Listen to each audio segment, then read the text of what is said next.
All right. Well, good evening, everybody. Thanks for joining us for session 3 of Winter Nature Challenge. Today we'll be doing a pretty cool little look at birding around the Southeast Watershed. So my name is Brian Taylor, and I am the educator for the North and South Rivers Watershed Association.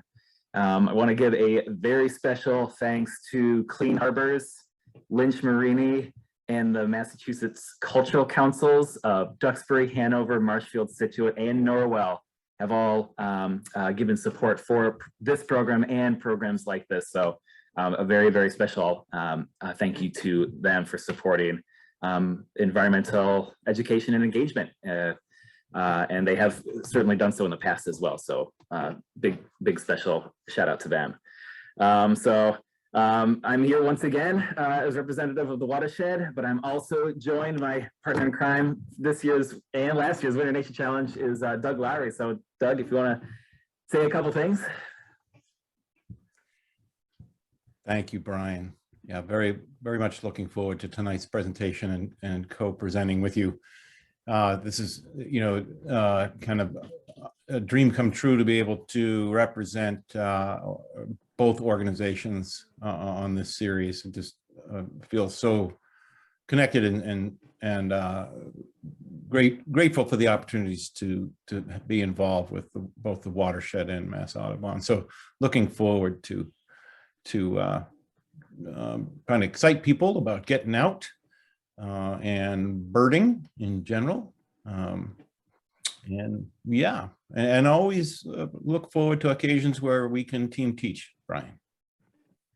Absolutely. It's always great working with you, Doug. I'm very much a student when it comes to doing programs with you because I have a lot to learn and you certainly have a lot to teach. So it's always, I really enjoy working with you time after time, always, and look forward to more. Great. It's the same here. It's a give and take for sure. Yeah. So what I will do is I will go ahead and stop sharing, and then Doug, if you want to key yours up. Sure. And we can go ahead and get going. Thanks again, everyone, for joining us. Looks like we got a pretty good turnout tonight. Fantastic.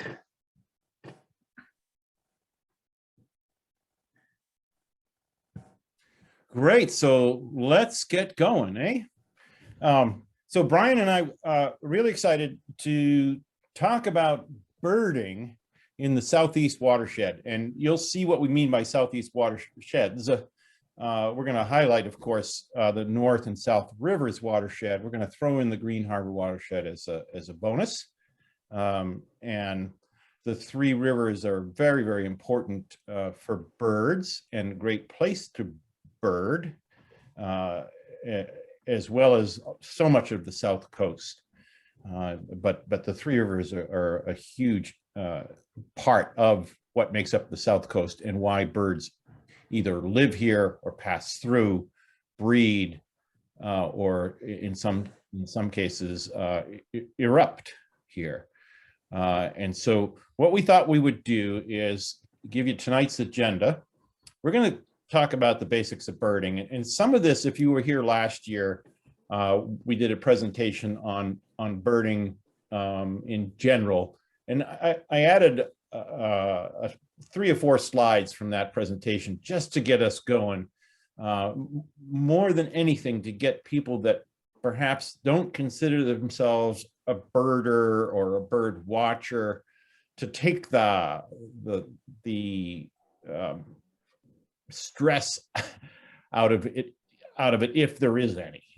Birding is an amazing, as you'll see, is an amazing pastime, hobby, skill at any level. And so that's what we really want to stress. We want people to leave tonight knowing that there is a continuum, and you can fall on that continuum anywhere and still enjoy birding. We're going to focus on some of the watershed's hotspots. Now, there is a ton of them, but we're only going to concentrate on 6 because there's a lot of information to share. And rather than try to get too inclusive, and we wouldn't be able to delve into some of these places as much as they deserve. So we've chosen to limit it to 6 hotspots. And then what I'm really excited about is every once in a while, you're going to see this star come up on a slide, and that's to indicate that it is Brian's focus on fabulous feathered fauna. So Brian's going to dive a little deeper into some of the species we will discuss. And then we'll finish up the evening a little bit about birding ethics and how to go out and observe birds and be in their habits and habitat without making an impact, a negative impact on their lives, because they're busy. And so we start off with why bird? Well, if you are up with what's hip, birding is hip. One of the things that the pandemic has done, it was always been, the popularity has always increased year after year, but this pandemic has really given people the opportunity to get outside more often right outside their own home. And what do you see outside your home? You see birds. They're omnipresent. They are there every month of the year. They might change a little bit. The species in your yard might change. They're there all day long and sometimes all night long. You are aware of birds. You know a lot more about birds than you would probably admit, or at least recognize. So yeah, the benefits of birding, lifelong learning. Every day you learn something new. Even if you're at the far end of the continuum, you're still learning. And what's kind of fun about natural history is that science, it's part of science, and science does change when evidence comes up that hasn't either been processed or introduced. And so it's not static. There's always something happening. Of course, spending time outdoors and exercise is a big part of it. And what's really nice is that it's also birding is available to all abilities. There's ways you can bird that take into consideration your age, your physical limitations, your interest, etc. And then it's really kind of fun to see that, boy, birds are connected. The birds you see in your backyard many of them are world travelers. Not only do they use your yard as a way to survive, but they also might be from the other end of the world and have adapted to 2 entirely different environments. So pretty exciting to know you have these exotic citizens of the other side of the planet in your backyard. And then, of course, a big part of it is the social bonding. And I'm a little biased in this department, but if I could think of a group of people that are fun, excited to learn, supportive of others, it's birders. There's a lot of camaraderie that goes on with birding, and there's a huge community aspect to it. So those are some of the reasons why we're suggesting you bird.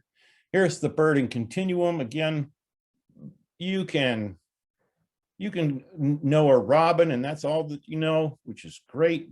Or you can travel the world looking for birds, trying to get your life list up in the hundreds. But you know what? No matter where you're on the continuum, we're all looking at the same bird, which is really sweet. It's a really nice aspect about birding. We can get excited about the same thing. One of the nice things about birding is that it doesn't take a very large investment to get going. There are some things you can do that can help you along the way.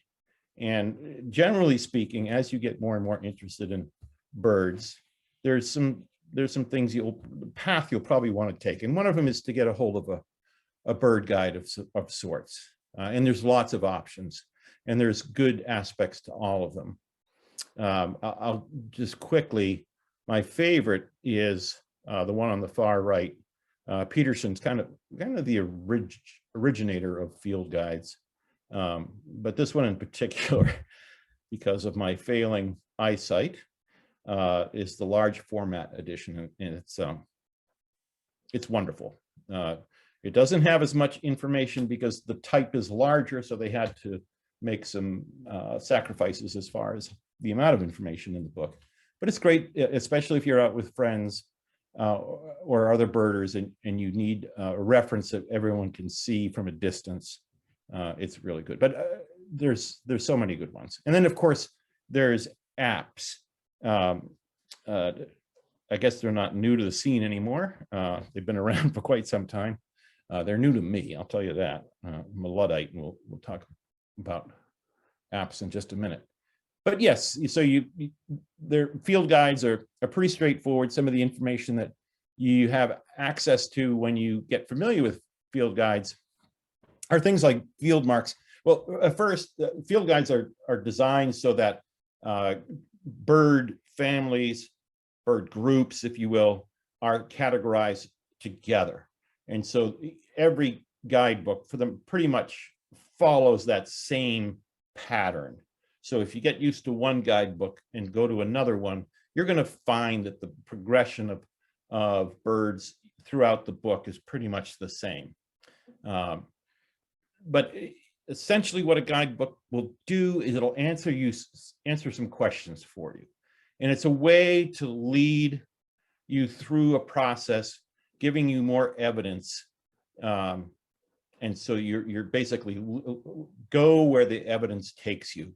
And guidebooks really help you with that. It gives you the field marks, which are these. Let me see if I won't overdo this, I promise. Let's see if we can get a high laser pointer. It's going to give you field marks. So the things that make this bird unique and stand out from the rest of the birds, perhaps that it's similar to, or that it's closely related to. So in other words, I mean, this is pretty obvious. So this is this marking, this coloration on the king eider's head makes it much different than its very close relative, the common eider. And so not all field marks and birds are that easy to distinguish from each other, but you get the idea once you get these skills down. And then it gives you the range map. So, one of the things that people like to say is if you hear hoof prints, think horses, not zebras. So one of the things that range maps do is give you that opportunity to realize, okay, well, this is a bird that's most likely to be in this area at this time. So they'll divide it up into winter residents or breeders, and some guidebooks go even deeper than that. And then what's really added to our repertoire and our toolbox, if you will, are these amazing apps that you can download. And so there's some really good ones. I'm familiarizing myself with Merlin. I only recently downloaded it maybe a year ago, and I'm just amazed at what you have available at your fingertips. And it certainly fits in your back pocket a lot better than the large print Peterson. And then there's things that you can also use. eBird is kind of a continuous list of birds that people contribute to as they go out and bird and download the information to what they're seeing where. And it's a great tool for both understanding what is out there and when, but also it serves as an amazing tool for scientists, researchers, ornithologists to keep track of populations. It's been invaluable for understanding the effects of climate change. So those are some things. We'll show you one part of that Merlin app in a minute. Now, optics. First of all, you don't need to buy optics in order to bird. Your eyes are the thing that's actually looking at the bird, and everyone's eyes, if you are blessed with eyesight that you can make out shapes and sizes and that kind of thing, is often more than adequate to bird. Optics such as binoculars takes the ability to see to another level. It brings the birds closer to you. You can see more detail, et cetera, et cetera. You can, like anything, you can acquire a pair of binoculars at kind of any level you're comfortable with. If you have a pair of binoculars been like kicking around that your family's had for many, many years, those are great. They work just fine. They have limitations, but they are going to bring the birds closer to you, and they're worth carrying and getting used to using. As you get more interested, there are options to where you can spend a significant amount of money for a good pair of binoculars. It can be expensive, but if you take care of them, they can last a lifetime. The optics these days are amazing. So you get more bang for your buck if you're buying a pair of binoculars these days than if you had, say, 20 years ago. The ability to make lenses is just increased. The quality of lenses is less expensive now. And then you can get into spotting scopes, which we'll save for another time. But cameras have kind of become an option for a lot of bird watchers, and they have their advantages too. You can do real time. You take a picture of the bird, especially if it's far away, and you can instantly pull that bird up into your viewfinder and magnify it. And often the field marks that are harder to see in spotting scopes are readily apparent in the lens in the camera of a person with a big lens. A 600 millimeter lens is amazing what it can bring to you. So unless you have money to spare, befriend a birder with a really good camera. They're nice to have along for sure. So what we're seeing when we go out to see birds are essentially everything is based on food, the availability of food. And so what we're seeing, when we're seeing it, what behavior we're witnessing with birds, what the birds look like, all of their adaptations are based around their ability to find and process food. And so you get so many different beak or bill types. Yeah, there's some generalists. So for instance, Brian and I will be talking about the great blue heron further down the line here. And they're generalists. They will eat anything. And it's one of the reasons why they're so widespread across North America and into Central America. And then, yeah, learning feeding strategies is a useful ID tool as well. And we'll talk more about that, especially when we're looking specifically for bird types like our passerines, our songbirds that come through and it's at particular times of the year where they might be feeding. It's very, very important. So one thing I want to try. No, you know what? I'm going to skip it, Brian, because I think we don't have time. But one thing you can do is if you download the Merlin app, which is from the Cornell University, it's free.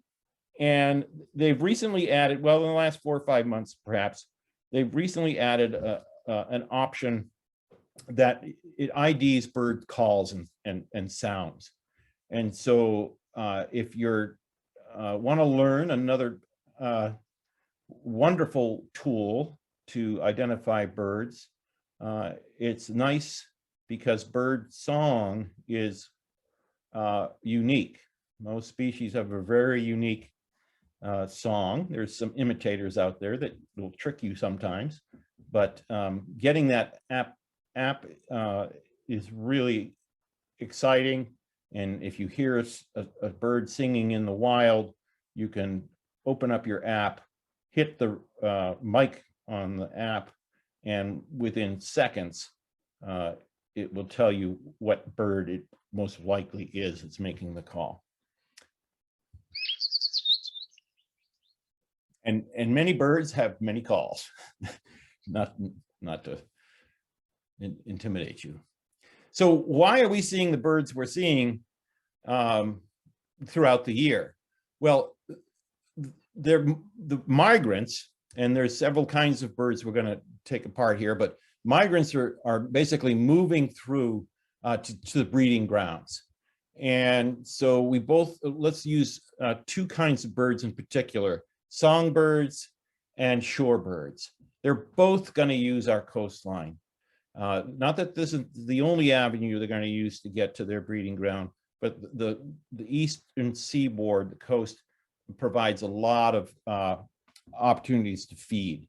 So you get your songbirds that come up through the north part of South America, where they spend their winters, and they're heading up to the boreal forest predominantly to breed, to find spots without too much predation, with a lot of food, so that they can raise their young. And it's a worthwhile investment for them to make that migration. It burns a lot of calories. It's hard on their metabolism, but in the long run, it makes sense to move up in that area to breed. They will hit places along the coast to feed on mostly caterpillars, and we'll get to that in a minute. Shorebirds go even further, and they, generally speaking, they are traveling from further distances as well. But they go up into, for the most part, go to the tundra to breed. And they use the coastline on their way up strategically because of the food sources available in our estuaries, like the North-South River. And here's, if you look at the other map, birds are smart. They will take advantage of the weather systems that the spring often hosts. And so often they'll hang out and wait for a low pressure system to build, jump on the back of that low pressure system, because the winds out of a low pressure system are favorable, and they get a good tailwind and get pushed up, and they jump off just before the low pressure system heads off the coast in the Atlantic provinces. So here are some of the birds that are going to be in our area. Residents, ones that we see all year long. Migrants that are coming through to breed somewhere else, and they're going north and south. Breeders, ones that come here to breed. And then once in a while, eruptives. And I think I invented a word there. I'm not sure. It didn't like the spelling, but I'm going with it anyway. So these are birds that, like snowy owls, which we'll talk about later tonight. Birds that come down in numbers in cycles. So we could go 3-4 years without seeing many of them. And then because of food distribution and mortality rates and success rates with raising young, they move through to our area on a semi-regular basis. But before we go on, I just want to let's pinpoint this one. This yellow rump warbler up in the right-hand corner is flying around, and it's going to be feeding. You can see by the flowers that this is springtime, and springtime means caterpillars, and caterpillars means food, and warblers need food both to keep going north, but also if they're feeding their young, if they happen to breed here, they need a huge source of caterpillars. And so that is why they are coming up through when they do. So let's look at the three rivers we're going to cover tonight: the North River, the South River, and the Green Harbor River. Goodness gracious, look at all the oxbows and meanders of all three of these rivers. Not only are they long in general, because of their nature of twists and turns, they create quite a bit of riverine environments, including the adjacent forests and marshes and freshwater environments on either side of them. So we've got the North River. The South River obviously dumps right in, as we know, most of us, dumps right into the North River just before they both go out into the Atlantic. And it comes back up through here. Same idea. Look at all those oxbows and meanders. And the South River goes way back up into Duxbury and beyond. The Green Harbor River is a little smaller, but it too has the same kind of serpentine-like route, which opens up a lot of land on either side and environment for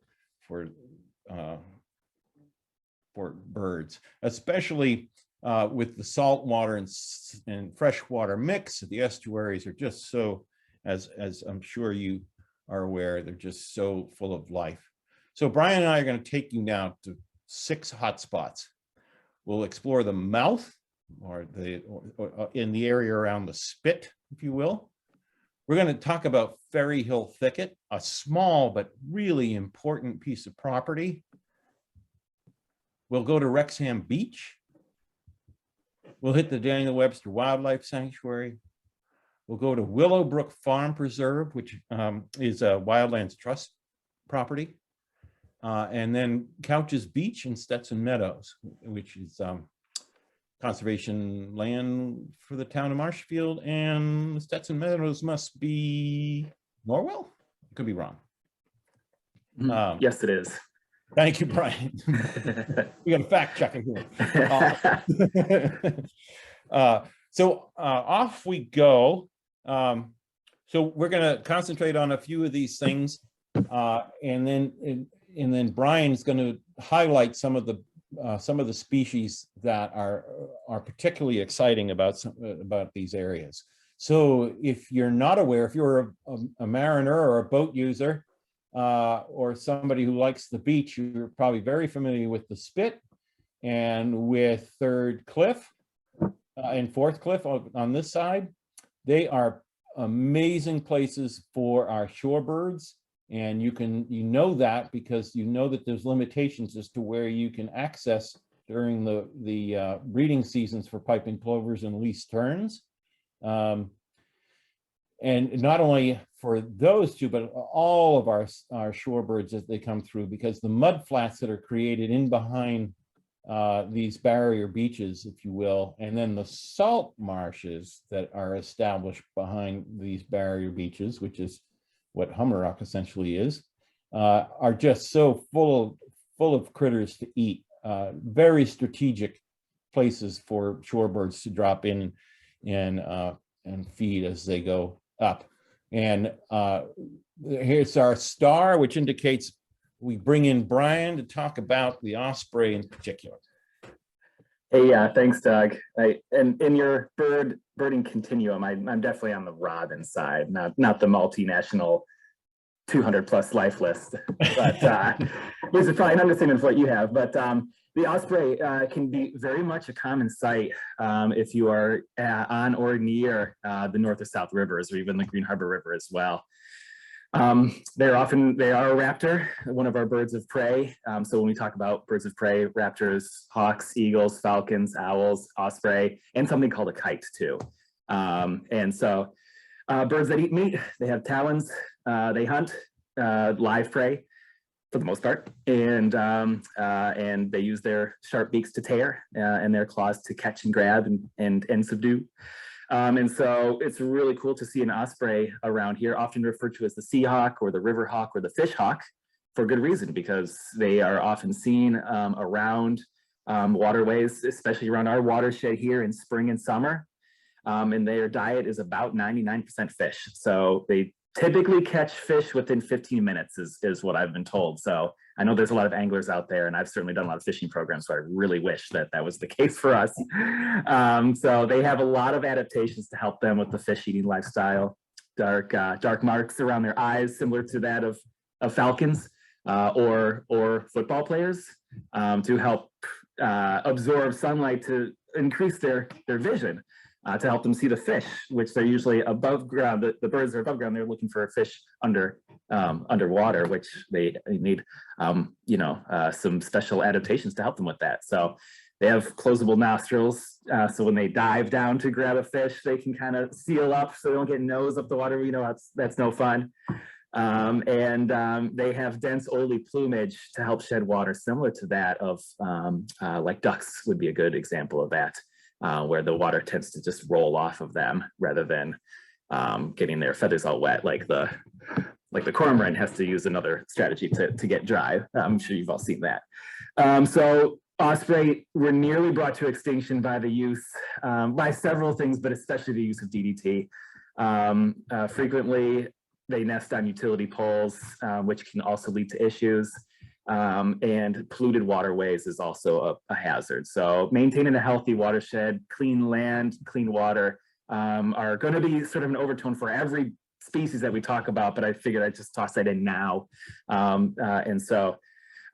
Definitely such the case for several of the birds that we'll talk about. Several man-made osprey nests can be seen along the North River, and there is one actually that my first year working, I did not see one up, but it's near the North Reservation Boathouse, near the Rocky Run area. And that I believe has actually had a nesting pair in the past couple of years. So more and more their populations seem to be increasing, and we get to see more and more along the river. We assume because of the herring populations, which continue to increase due to a lot of the work that the state, the Watershed, Mass Audubon has done to help restore land and waterways for nature. And the river herring are definitely part of that. So, all right. Awesome, Brian. If you know robins like you know ospreys, you're moving your spot on that curriculum way. Let's throw another one at you. Oh, let's see. Oh, yep, that looks familiar. So if you have been paddling on the river or been around in the area, you lately have heard that the bald eagles are making a resurgence. So, and they certainly are. Bald eagle, really a very large conservation success story, actually. So quick, about 6 to 7 foot wingspan, 6 to 13 pounds, which I know doesn't sound like a lot. That's actually very heavy for a bird. They're not really bald, as we can see. The juveniles have little to no white, so the juveniles are commonly confused with golden eagles, especially around here. A lot of people say, I saw a golden eagle. Well, it's probably a juvenile bald eagle. Females are about 25% larger than males, which is the case for a lot of raptors. They are large nest builders too. And I think somewhere around here, I've written down a record of one. Yeah, okay, so in Florida, there was a nest that was 8 feet wide, 13 feet deep, and 2,200 pounds. So that's a big nest. That's crazy. Yeah, crazy. So breeds near most wetlands, coast, marshes, lakes, and ponds. So certainly, definitely the watershed and the rivers around here certainly make for fantastic habitat.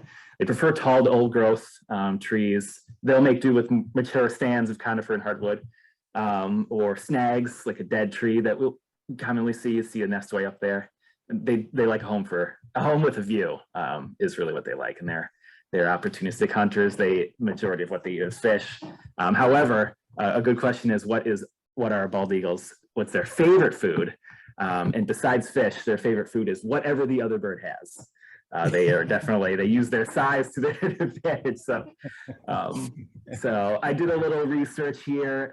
There's between 300 and 500,000 population in the early 1800s in the lower 48.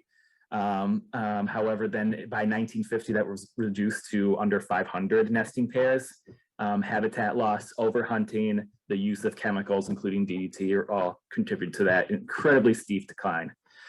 Very rare to not exist in here in the South Shore for the past 200 years. However, reintroduction in the 1980s proved successful. And by 2012, there were 38 nesting pairs. So we went from 0 nesting pairs to 38 within just a few decades. And now the numbers continue to look good. So now they can be a common sight around the North and South rivers. Look early in the morning, Damon's Point in Marshfield, 3A along Marshfield, situated like by Road Marine, because I think they're nesting by that house with all those bird feeders. I want to say by Damon's Point. Mass Audubon's North River Sanctuary, right there. Couch Beach in Marshfield, the Driftway, I've seen them there. And then of course you can always sign up for our the pontoon rides from the Watershed, where we can go out and look for birds as well. So yeah. Excellent. Thank you, Brian. We're going to jump to a gem. This is Ferry Hill Thicket. And one of the things about this piece of property, it's conservation land, the town of Marshfield, and you can see it's in a pretty well populated area, pretty concentrated with communities. It's a relatively small acreage here, but it kind of highlights the fact that we need to find strategic places, no matter what size they are, if they're strategic for birds and the ecosystems that support birds and other animals, that we need to be really diligent about identifying those places and then preserving them. Ferry Hill Thicket is amazing, or can be. It's hit or miss like any other place. But in the spring migration, in particular, of our songbirds, of our warblers, of our vireos, it can get very, very birdy in there on a May day, following a southerly wind. But so in fact, one of the things that's amazing about these little pockets of conservation land, if they are a thicket, which is kind of a habitat that's somewhere between a mature forest and, say, a grassland. So it's like so much of Massachusetts was farmed all at once and stripped of all its forests. And when farming became less of a viable way to make a living, then almost universally the forests returned all across the state at the same rate. And so we went from farms to not a monoculture, certainly, but what really helps birds and other wildlife is to have a mix of options of landscapes and habitat. And so when we get these areas that might have a stand of oaks that produce so much food for wildlife, including caterpillars beyond belief, as like an anchor, if you will, in an area where there's also a lot of understory, then it really is a great habitat for feeding songbirds, passerines. And so you're likely to see, you could see up to 35 species of warbler in any given year during migration if you were to visit a place like Ferry Hill Thicket, and probably 5 or 6 species of vireos, as well as flycatchers and thrushes, just both on the way north and coming back on the way home. We're going to visit Wrexham Beach, and those that were here last year during the presentation about birding might remember this. I'm going to fire through it because we've got some lot to cover here. But Wrexham Beach is a great place to bird. You can park there in the off season. You don't need a Marshfield sticker. In the summer, you do, but that's okay because the 3 seasons, the other 3 seasons offer plenty of opportunities to see birds. And so we're going to fire through some of these particular ones you're likely to see. Off coast, you're going to see Northern Gannet off on the horizons. Sometimes you're lucky they get in pretty close, but for the most part, they're out pretty far. Sea ducks could include red-breasted mergansers, eiders, all 3 of the scoters, black, white-winged, and surf. We have 3 winter gulls for the most part. You might find other species, but we've got the ring-billed, the herring, and the great black-backed. Shorebirds galore in the bookends of summer. You start seeing shorebirds migrating early in the spring in numbers, concentrated numbers in a kind of a squashed period of time, but their return in the fall is more spread out. But regardless of what season it is, this is where you're going to see a lot of them, both on the beach and also on the riverside.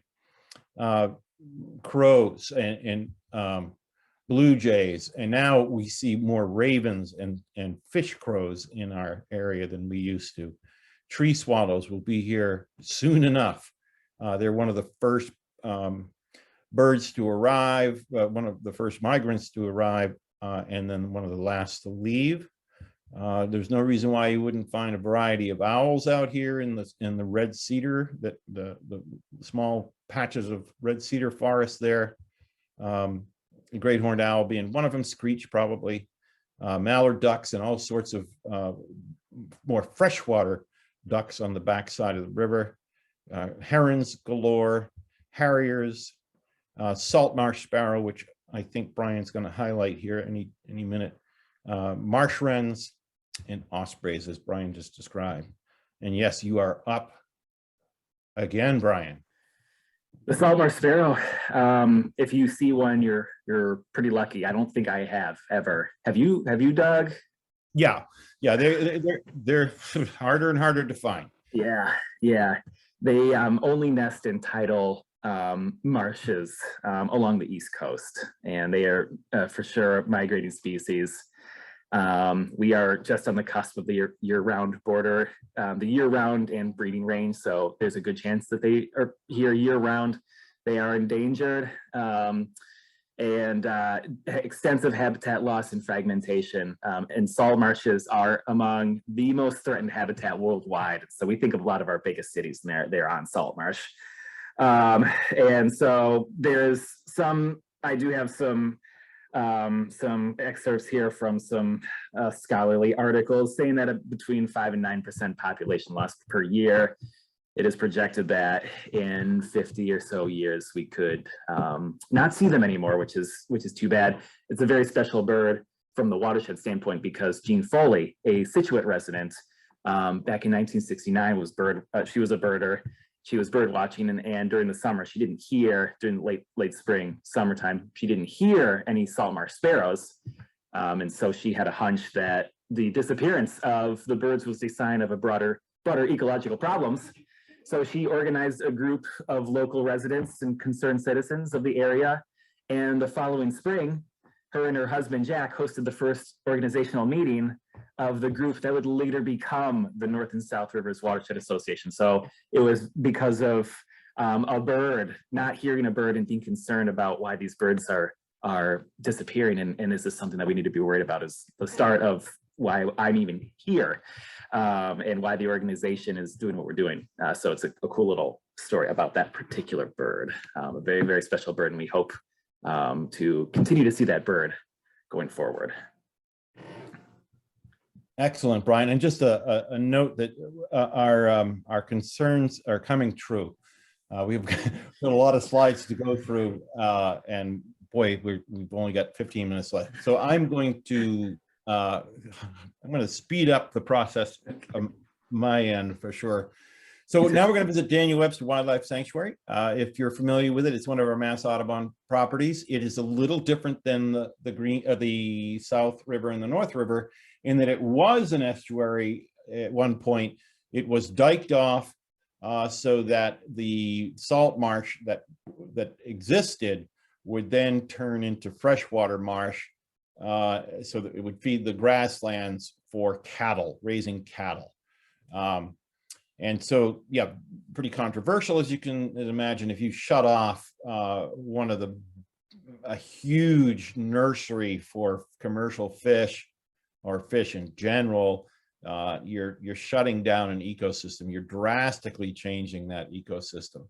Now, nature has this way of adapting and finding ways to move forward, but sometimes it's at the expense of the potential of what it was. And so, for better or worse, Daniel Webster Wildlife Sanctuary is kind of stuck in the middle there somewhere. They are letting a little bit of saltwater influence back into the river to help scour it a little bit. It's full of sediment, and hopefully to bring back some of the aspects, the positive aspects of estuaries to the area. But they have to be careful because since then, there's a number of communities that have been built below the capacity of the dike that would flood in any storm. But it does, in its present form, provide an amazing place for birds. It's listed as one of the important bird areas in New England. It hosts a number of birds that breed here that have very little other options to breed, and that would be the bobolink and the meadowlark. This time of year, it is home to a lot of raptors because of its amazing ability to sustain eastern meadow voles in particular, but certainly a lot of other rodents that you'd see in grassland habitat. Eastern meadow voles are just prolific. If you've been on a walk with us, you've probably heard me wax poetic about this creature. They're sexually mature in about 21, 22 days. Their gestation period's only about the same. So exponentially, you can start figuring out just how prolific they can be. In this environment, meadow voles can have as many as 8 or 9 broods a year. And they don't hibernate, they don't store food, so they're always hungry, especially in the winter. They're active sometimes at night too, so the owls get a shot at them too. Well, in this case, this is a great blue heron, and this photo is by Dan Kosman. Great, we got to see this happen right in front of our eyes. An amazing hunter and stalker. The great blue heron, again, is one of those birds that has so many adaptations and a very he or she is not a picky eater. They will eat pretty much anything they can get down that gullet. Yeah. Brian, you want to give the green heron a go here? Yeah, similar to what Doug was saying about the great blue heron. This is a much smaller species of heron. They do have a very long neck, but they have often have it tightly pulled up to their body. But they also love small wetlands, low-lying areas, often seen along the banks. The times that I've seen them, I've only seen them because they started to move. They could be very still or move. They are very seldom seen, easy to miss. Actually, as I was doing a little bit of research for this, I learned that they're one of the few bird species that actually use tools. They'll drop things into the water to entice their aquatic prey to come to the surface, and then they'll snatch it, which I thought was pretty cool. I did not know that. So, but they are elusive. Look carefully. They're very slow moving, and along the wooded banks or along the marsh grass, along the edge of a river, pond, or wetland, they'll be there. This photo is just amazing to me. This was Michael Snow photo. He won, I think it was 2 years ago, the Mass Audubon wildlife photography contest. And he was up against some pretty stiff competition. All right. So here we go. This is also at Daniel Webster, and this is about a minute long. This is a snipe, or a Wilson snipe, and it's going to be joined by a couple of its buddies.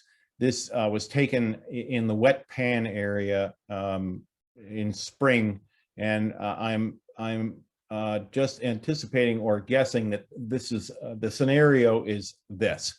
So this snipe dropped in the night before after migrating for hundreds of miles. And one of the things you'll notice about snipes is just how burly they are. They fly, they're for a kind of a gangly shorebird, they can fly up to 60 miles an hour. And it's because of just their flight muscles that they carry. In this one, as all birds do, especially when they're migrating, they rely so much on their feathers that they spend a good deal of time preening. And they have a gland at the back of their back, just above their tail, that they'll sometimes rub with their bill. That is basically an oil that can help straighten out their feathers, clean their feathers. Now you can see there's three. There's one that's very well camouflaged, but there's three here that are feeding. And what's amazing about snipe is they have this long straight bill, but at the very end of the bill, it actually is flexible. So they can prod and feel around to find their favorite foods like invertebrates and worms. Just an incredible bird, one of many. And if anybody ever asks you to go on a snipe hunt, then I would enthusiastically join. We're going to go to Couch's Beach in Stetson Meadow. So if you're aware of that, it's on the North River up a ways, and it's kind of where the fresh water and salt water call a truce, if you will, in this area, depending on the tide differential. But for the most part, you're going to start seeing cattails and freshwater plants take over from some of the plants that are more salt tolerant. And we're going to throw it to Brian because this is home to a really special bird. Yes, the marsh wren. And so another one, tough to see, small and secretive, and you'll hear it first. They make a very, I can't even, I'm not even going to attempt to replicate, but it's not a chirpy, but it's like almost like a rattling kind of a, you'll know when you hear it, that it's something different, and you won't see the bird, but you'll hear it in there. And so they breed in the marshes. They have little oval nests that are attached to the marsh vegetation like the cattails. And males will build several of these dummy nests, but only one will be used. And so maybe as a decoy, so that way it's safer for predation. And so they do have a robust global population, but due to habitat loss and fragmentation, they can have local population drops. Even if the population as a whole is still good, this bird can be affected at the local level. And so protection on local wetlands and waterways and forests along the banks is incredibly important for all animals, but especially small birds like these. And so the South River, in addition to here in the North River, around Stetson Meadows and Couch Beach, also in the South River, if you put in behind the CVS on Ocean Street, the Cavill Footbridge is a fantastic spot to launch if you're looking for a paddle. I hear them back there all the time on the upper reaches of the South River. So listen for them. Excellent.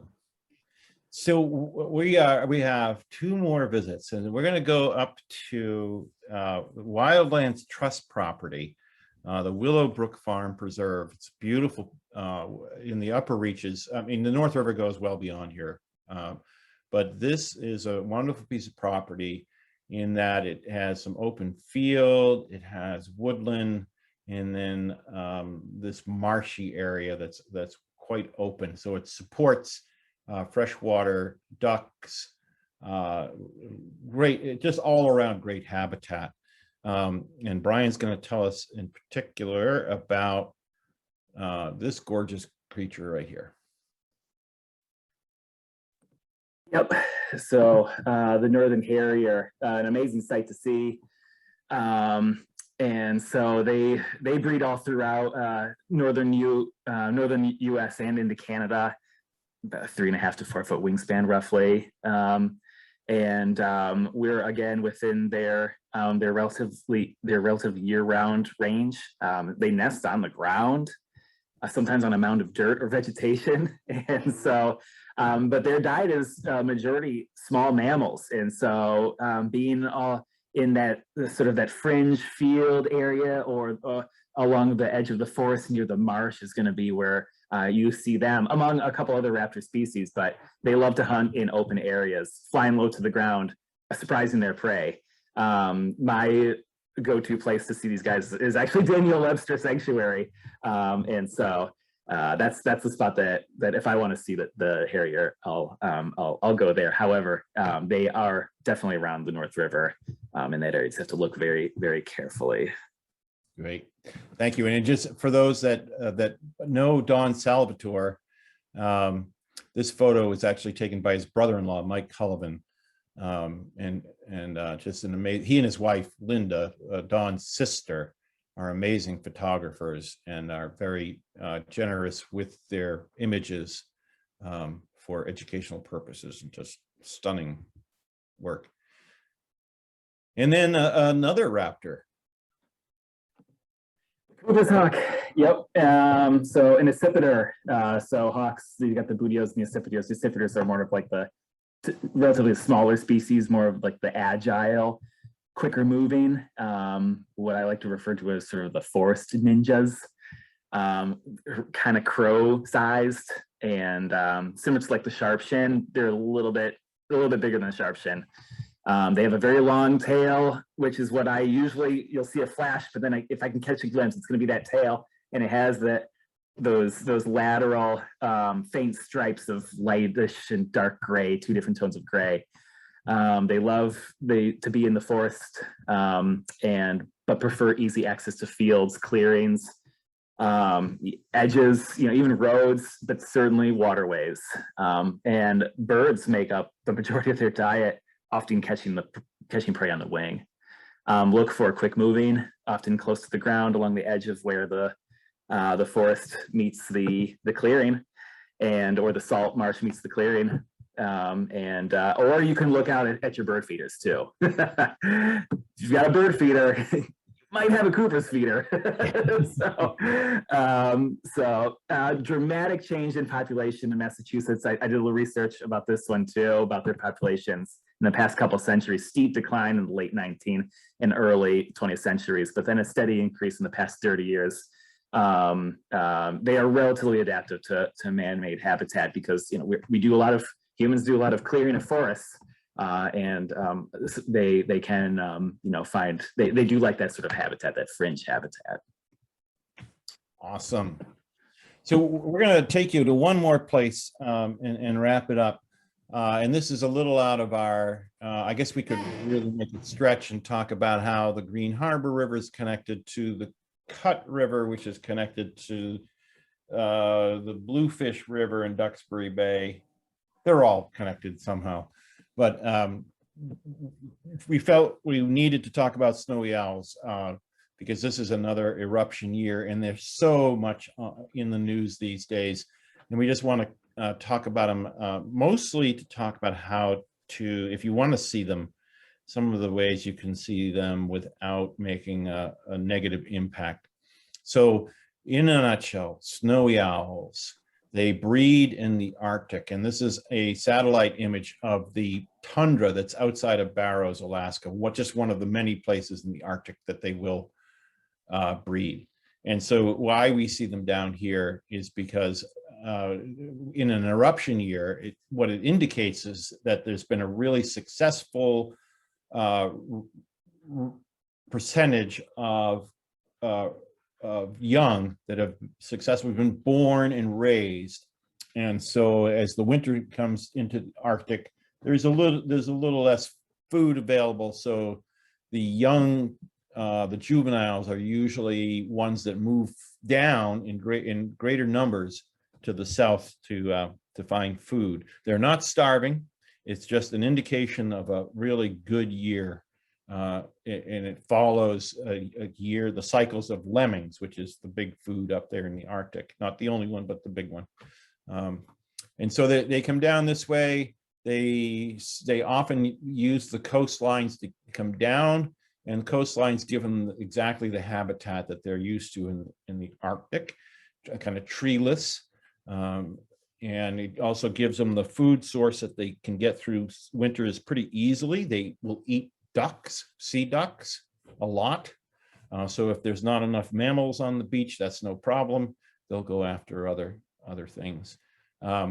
You probably heard of Norm Smith. He gets them from Logan Airport and distributes them down here after tagging them and weighing them and maybe taking some blood samples. And he does that in the beginning of the winter. And as the winter progresses, if he catches them at Logan, he'll take them up on the North Shore because he's figuring they're going to be heading back that way anyway towards the end of the winter. Some of the quickly, this is their the orange indicates their breeding range, and then the wintering range is in blue. So you can see how widespread they are worldwide across the Northern Hemisphere. Their numbers at one point were assumed based on what ornithologists thought about their feeding techniques and compared them to other birds and the areas that they were hanging out and breeding. They figured they were widespread and numerous, but it was only after they started tracking them that they realized that their estimations of populations were way out of whack. And so they realized that how nomadic the birds were that they were observing, and they brought this number way down. So when you see a snowy owl, when we get reports of 4 or 5 snowy owls on the South Shore, that is significant. That, you know, it doesn't seem like it would make that much of a difference, but think of the percentage of 30,000 of 4 or 5 snowy owls are. It's a pretty large percentage of the overall numbers that are estimated. So as we close tonight, we just want to finish with, yes, it's all about what our organizations are doing and why you are here tonight and why you are members or participants in our programs. We are so grateful for that. You know, you're partnering with some excellent organizations, and also with others. Say there is more voices, gives us some clout, and I'll say this with Mass Audubon and North and South Rivers Watershed Association, you might be surprised at just how when these two organizations present on Beacon Hill or locally or more locally, just how much their opinion is respected.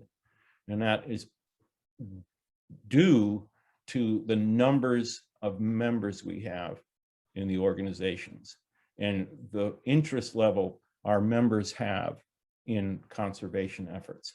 So when we make progress, we know that we are making it because of your contributions, your interest, your participation. So we thank you. And we know we're probably preaching to the choir on occasions, but nevertheless, we respect that choir. And so we'll finish with just 2 slides here. And I realize we've gone over our time. We probably will have time for some quick questions. Neither of us could access the chat as we present. So we'll take a minute to look at the chat if anybody's written anything in there. But yes, we ask you that when you go out, you're just basically being a respectful community member of the areas that you're attending and visiting. And it pretty self-explanatory with some of these guidelines. They're not rules, they're guidelines, they're principles. It requires you to own them, buy into them, and we're grateful that so many of you do. And so rather than tell you what you shouldn't do, we will leave this with this. It's be like Sean. Some of you might know Sean Carey, amazing birder, photographer, videographer. He's helped a lot of conservation efforts.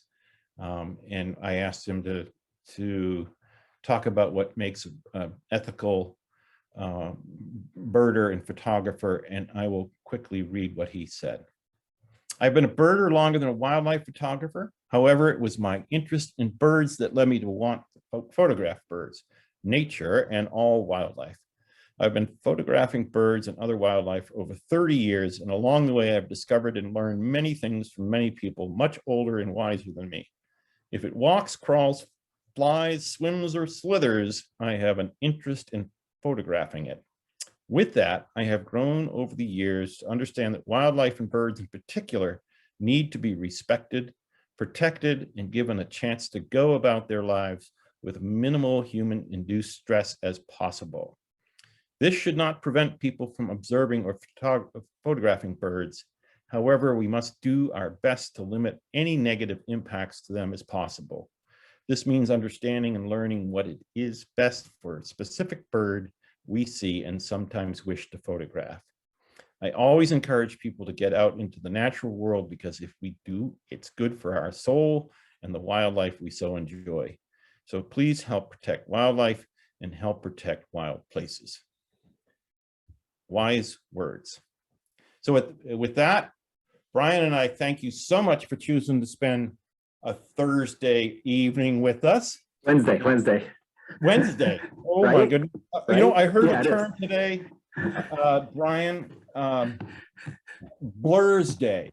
Yeah. Yeah. The All that pandemic- melting snow is sad. Yeah.